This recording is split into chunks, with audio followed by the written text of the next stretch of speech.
Welcome back. Bharat نے افغانستان میں خانہ جنگی کے لیے ڈبل گیم کھیلنا شروع کر دی۔ ایک طرف طالبان سے مذاکرات، جبکہ دوسری جانب انہی کے خلاف اشرف غنی حکومت کو بھاری اسلحہ پہنچا دیا گیا۔ افغانستان سے سفارتکاروں کے انخلاء کے نام پر بھارتی فوج کے خصوصی طیارے کابل اور قندھار پہنچے۔ C-17 نامی بھارت کے ان فوجی طیاروں پر 40 ٹن 122 mm کے گولے تھے جو افغانستان پہنچائے گئے۔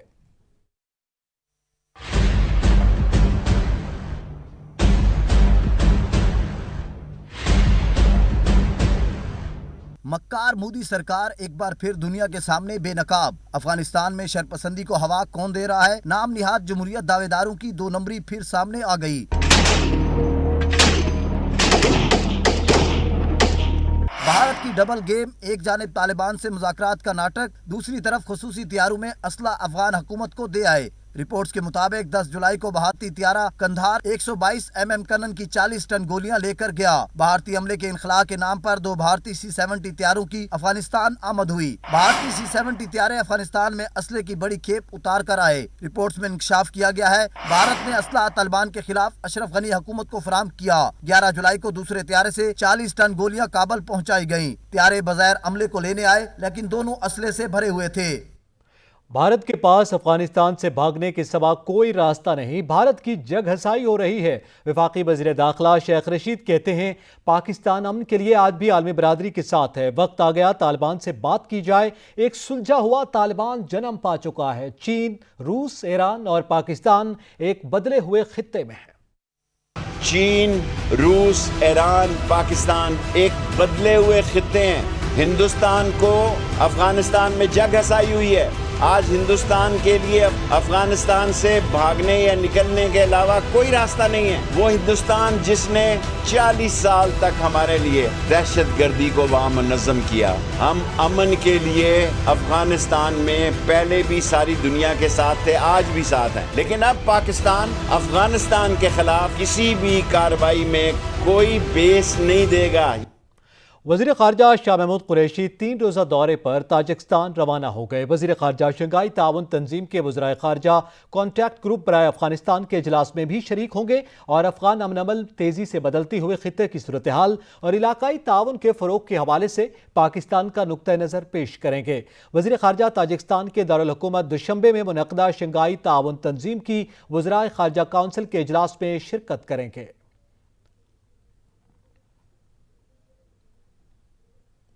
افغانستان میں طالبان کی بڑھتی پیش قدمی نے مودی سرکار کے ہاتھ پاؤں پھلا دیے۔ گھبراہٹ کے شکار بھارت نے بھی قندھار کا قونصل خانہ بند کر دیا۔ 50 بھارتی سفارتکاروں سمیت سٹاف کے اراکین کو خصوصی طیارے کے ذریعے واپس نئی دلی بلایا گیا۔ بھارتی وزارت خارجہ کا کہنا ہے کہ افغانستان میں سیکیورٹی کے بگڑتے حالات پر نظر ہے۔ یہ اقدام احتیاطی تدابیر اختیار کرتے ہوئے لیا گیا۔ افغان صدر اشرف غنی کا کہنا ہے کہ ملک سے غیر ملکی افواج کا انخلاء ہونے کے بعد اب طالبان کس سے اور کیوں جنگ کر رہے ہیں۔ صوبہ خوست میں انٹرنیشنل ایئرپورٹ کی افتتاحی تقریب سے خطاب میں اشرف غنی نے کہا کہ طالبان کو افغان تنازع کو دوحہ امن معاہدے کے تحت حل کرنا چاہیے۔ افغان حکومت کے علاوہ کوئی بھی طالبان قیدیوں کو رہا نہیں کر سکتا، اس کے لیے بہترین پلیٹ فارم بین الافغان مذاکرات ہیں۔ افغانستان خانہ جنگی کی آگ میں جلنے لگا، سرکاری فورسز اور طالبان میں گھمسان کا رن۔ افغان فورسز نے 2 اضلاع سے طالبان کو مار بھگایا۔ ادھر دوحہ میں طالبان اور افغان حکومت کے درمیان 5 نکات پر مذاکرات کا سلسلہ بھی جاری ہے۔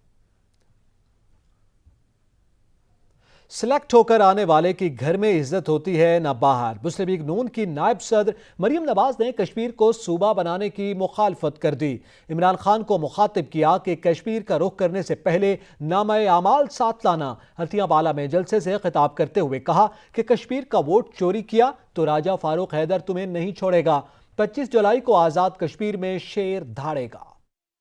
کشمیر پر نظر لگا کر بیٹھنے والوں، ووٹ چوری کی عادت رکھنے والوں، کشمیر کے ووٹوں پر اگر تم نے ڈاکہ ڈالا تو یاد رکھنا اس دفعہ تمہارا مقابلہ